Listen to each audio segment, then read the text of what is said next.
Another thing I get to do with this bike today. So whoever owned it before installed a lowering link. Actually, to be honest, I think I installed that lowering link for them. But the guy that owns it now is far from short, so he wants the stock ride height back. So what I'm going to do is install a lowering link. Well, I'm going to show you how you would install a lowering link, but I'm going to do that by uninstalling a lowering link. If that makes no sense whatsoever, yeah, it sounds even dumber out loud than it did in my head. Anyway, so a couple of things to consider if you're lowering a bike. One, you are changing your bike's geometry, so you are going to make it want to turn less if it's lowered. But obviously, if you can't reach the ground at all, that's really the least of your worries at that point. So probably not the biggest deal.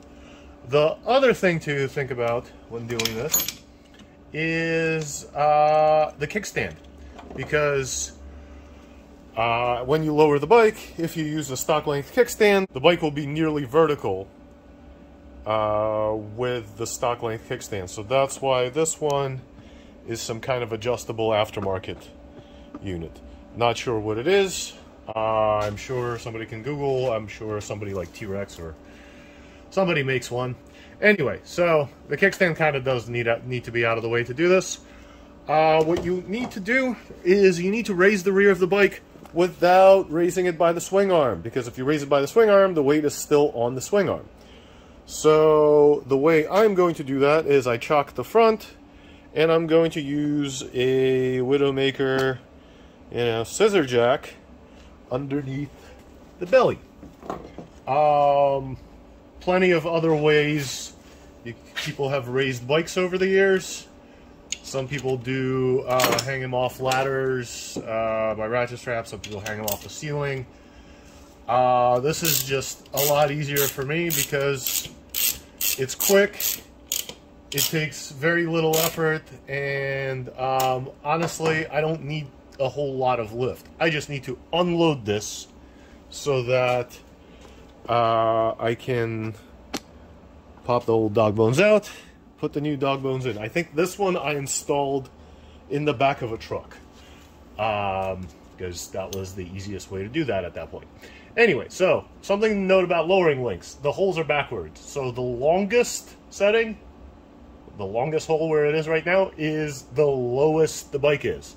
Because of the way the linkages are, think of it as pushing up the swing arm. So long dog bone, low bike. Or long dog bone, high swing arm, low bike. So anyway, all I'm doing is I'm going to set my jack to a point where, yes, this is not the most stable thing, but I'm not doing anything super dangerous. I'm going to set my jack to a point where the rear suspension is unloaded, or as unloaded as it can be. I'm going to grab a 14mm on this side, and there's a 17mm nut on the other side. I am going to bust those off, and of course the camera, as always, is where I want to be. So let me move that around so that both you guys can see and it's not in my way. Alright, there we go. Quality, the best in video production right here. So all we're doing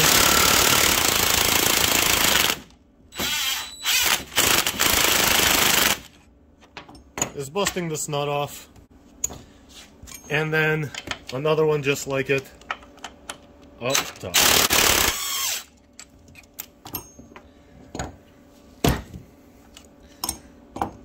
Then with the bolts loosened, we should be able to pull them out. If you can't pull them out, probably the reason for that is probably the bike needs to be a wee bit higher or a wee bit lower. So Basically all I'm after here is I'm trying to unload the rear suspension completely.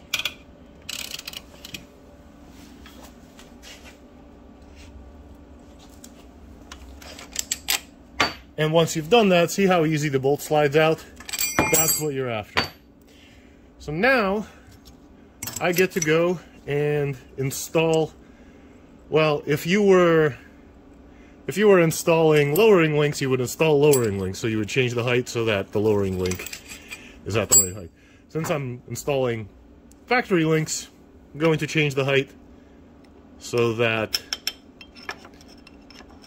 I can get both holes together. By the way, something to note with Vortex lowering links, the shortest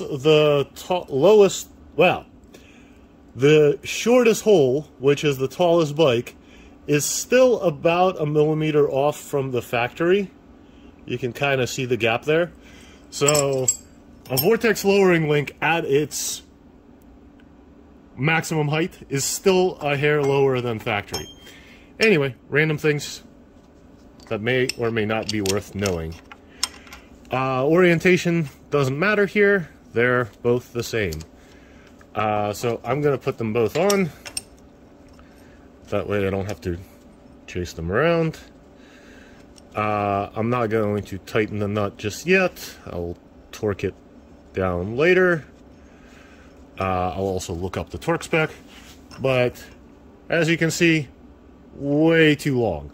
So I'm going to need to go up quite a bit more.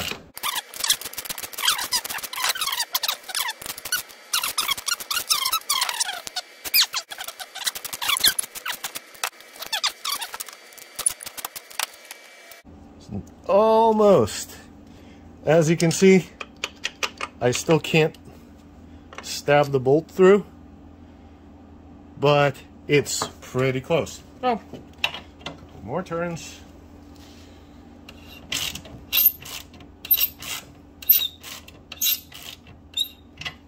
Groundhog's Day.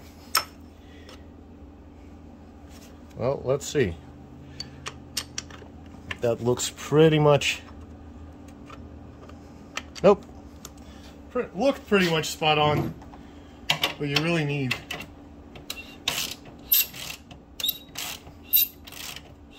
a very specific spot.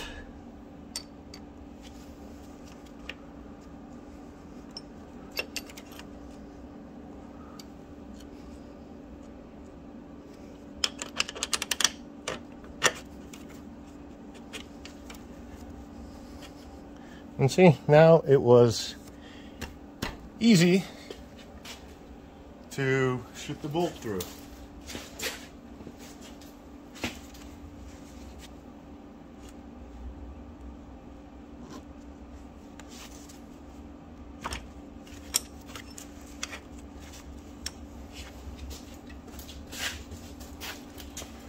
All right, bolt is through all the way.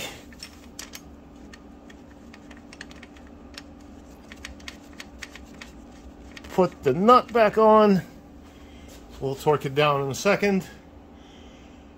And then we can lower it. Now, if you remember from earlier in the video where the kickstand was barely above the ground. Bike's still vertical. Kickstand was barely above the ground. So now we're going to need to adjust the adjustable kickstand. Cool. Lucky this bike has it. But if you were lowering your bike, you would probably need to also install a kickstand while you were doing this. Now, before I put it down on the ground, while everything is kind of loose and can still move around so I don't pinch anything, I am going to torque it down. And the torque spec for this is 78 Newton meters, or 56.5 pounds, or foot pounds. Or basically a few ugga-duggas, but not all of them. So set my torque wrench to 78,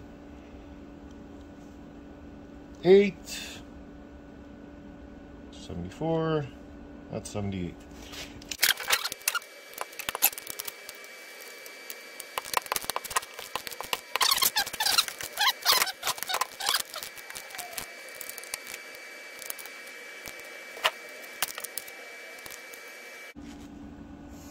Okay, that's as tight as I'm comfortable as I'm leaning onto the torque wrench right now.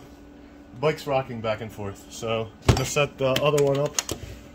I'm gonna set the other one up in the air where it is right now, and then I'm gonna lower the bike so that it's nice and stable, so that I can't possibly drop it.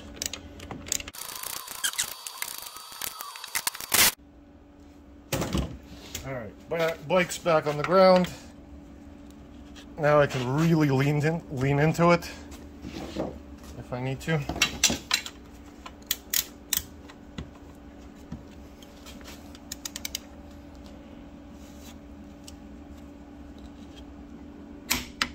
There's the click for one.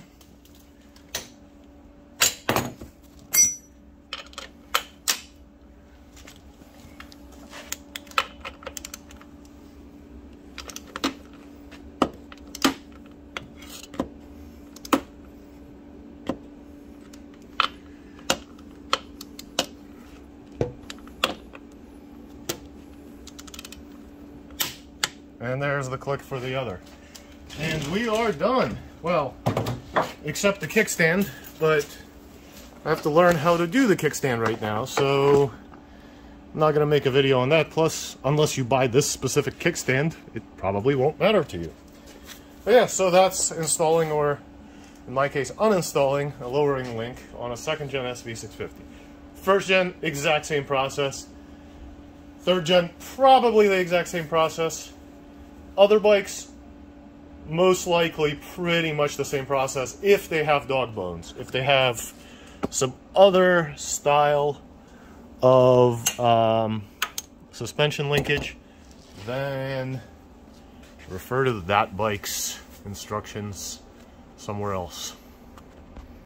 So for those curious about the kickstand, it actually turned out to be super easy. I took out those 2 bolts, moved it out a couple of holes, and now it's long enough to do kickstand things. So the bike's happy on the kickstand.